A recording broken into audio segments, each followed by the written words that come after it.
Mount black tunnel, a trap of death. 53 घंटों तक tunnel में लगने वाली आग, जिसका टेम्परेचर 1000 डिग्री सेल्सियस तक पहुंच गया था। 24 मार्च 1999 की सुबह ऐसा क्या हुआ था कि इस वक्त की सबसे बड़ी टनल राख में बदल चुकी थी, और कैसे एक सिगरेट ने 39 लोगों की जान ले ली थी। इस वीडियो में हम इतिहास की वो कहानी आपके साथ शेयर करेंगे जिसने लोगों के रोंगटे खड़े कर दिए थे।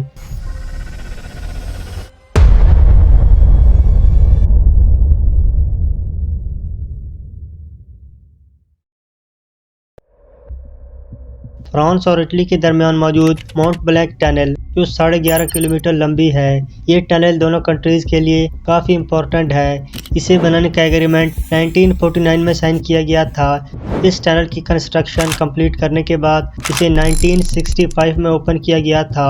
इटली इस टनल से बहुत सा सामान नॉर्दर्न यूरोप में ट्रांसपोर्ट करता है। हर दिन तकरीबन 5000 के करीब लोकल टूरिस्ट इसी टनल को यूज़ करते हैं। खास तौर पर ट्रांसपोर्ट ट्रक इसी टनल को यूज़ करते हैं, जो इनके सफ़र को काफ़ी आसान बना देता है। 24 मार्च 1999 की सुबह एक transport truck mount black tunnel में एंटर होता है। ये ट्रक यूरोपियन कंट्री बेल्जियम का था। ये ट्रक 9000 किलोग्राम मार्जरीन और 12000 किलोग्राम आटे से लोडेड था, जो फ्रांस से इटली जा रहा था। इस ट्रक को गिलबर्ट डिग्रेव ड्राइव कर रहा था, और इस वक्त टाइम सुबह के 10:40 थे। ये ट्रक टनल में आगे बढ़ता जा रहा था, ये सोचे बगैर कि आगे इसके साथ क्या होने वाला है। अभी ट्रक को टनल में गुजरे हुए 3 मिनट ही हुए थे कि ट्रक के ड्राइवर ने नोटिस किया कि इसके सामने से आने वाली गाड़ियां अपने हेडलाइट्स फ्लैश कर रहे हैं, जैसे इसे कुछ बताना चाहते हैं। गिलबर्ट ट्रक के साइड मिरर से देखता है तो इसे मालूम पड़ता है कि ट्रक के केबिन के नीचे से धुआं निकल रहा है। टनल के 6 किलोमीटर अंदर तक पहुंचने के बाद गिलबर्ट ट्रक को रोक लेता है। इस वक्त ट्रक में आग लग चुकी थी। गिलबर्ट ट्रक से नीचे उतरा कि किसी तरह इस आग को कंट्रोल किया जाए, लेकिन अब बहुत देर हो चुकी थी। एक जोरदार ब्लास्ट होता है और आग फैलना शुरू हो जाता है। ट्रक का ड्राइवर गिलबर्ट अपनी जान बचाने के लिए फौरन इटली की साइड की तरफ भागता है। इसके बाद टनल में अलार्म बजना शुरू हो जाता है कि एक ट्रक आग की जद में आ चुका है। टनल में मजीद गाड़ियों को एंटर होने से रोक दिया जाता है। इस टाइम टनल में 10 गाड़ियों और 18 ट्रक्स मौजूद थे, जिनमें 50 लोग सवार थे, और ये सब यहाँ फंसकर अपनी मौत का इंतज़ार कर रहे थे। अगले 4 मिनट्स में फ्रांस वाली साइड का काफ़ी हिस्सा धुएं से भर चुका था। टनल के अंदर आग बढ़ती जा रही थी, और आग फैलने की वजह इस ट्रक में मौजूद हज़ारों किलो मार्जरीन थी। इस मार्जरीन की अमाउंट 30,000 लीटर्स के ऑयल टैंकर जितनी थी। इससे आप अंदाज़ा लगा सकते हैं कि मार्जरीन की वजह से इस आग की शिद्दत कितनी होगी। पिछले 35 सालों में इस टनल में 16 ट्रकों को आग लगी थी, जिन पर ड्राइवरों ने मौके पर ही काबू पा लिया था, लेकिन इस बार यह आग बहुत बड़ी थी।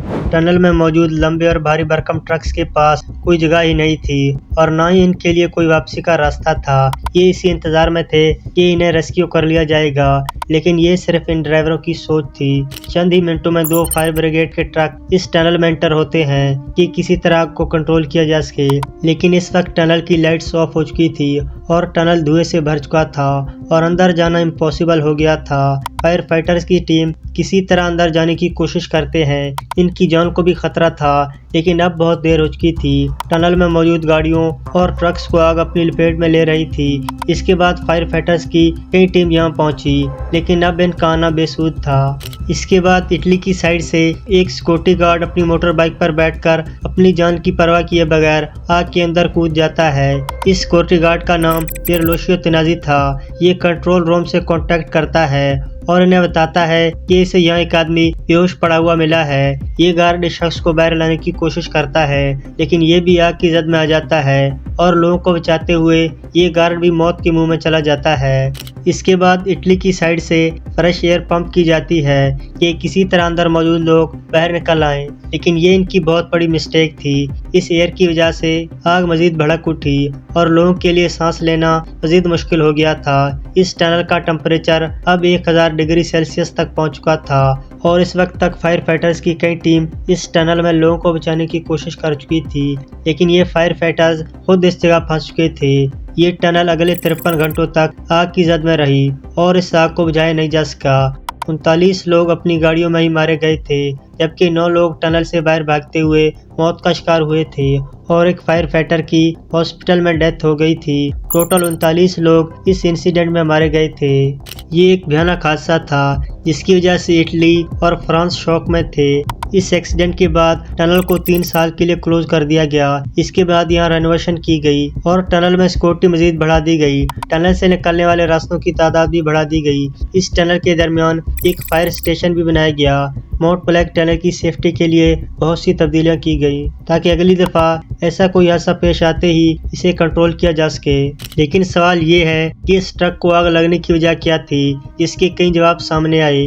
कुछ लोगों का मानना है कि ट्रक में कोई मैकेनिकल या इलेक्ट्रॉनिक फॉल्ट नहीं था जिसकी वजह से आग लग गई थी, और कुछ लोगों का मानना है कि इस ट्रक के इंजन की मेंटेनेंस बहुत खराब थी जो आग की वजह बनी। लेकिन इसके साथ एक अजीब थ्योरी भी है जिसको आज भी कई लोग मानते हैं। इस थ्योरी के मुताबिक इस ट्रक को आग एक सिगरेट की वजह से लगी थी। कई एक्सपर्ट्स का मानना है कि इस ट्रक की तरफ एक जलती हुई सिगरेट फेंकी गई थी जो ट्रक के इंजन इंडक्शन स्नोर्कल में घुस गई जो ट्रक के केबन के ऊपर होता है। इसी सिगरेट ने यहाँ पेपर एयर फिल्टर पे आग लगा दी थी और तभी ट्रक के केबन से धुआं उठना शुरू हो गया था। इन्वेस्टिगेशन में ये भी मालूम पड़ा कि ट्रक की डिजाइन में या मेंटेनेंस में कोई फॉल्ट नहीं था और इसीलिए कई लोग मानते हैं कि ये आग सिगरेट की वजह से लगी थी जिसने 39 लोगों की जान ले ली थी। स्क्रीन पर आने वाली वीडियो पर क्लिक करो। मैं तुम्हें वहीं किसी और स्टोरी के साथ मिलता हूँ।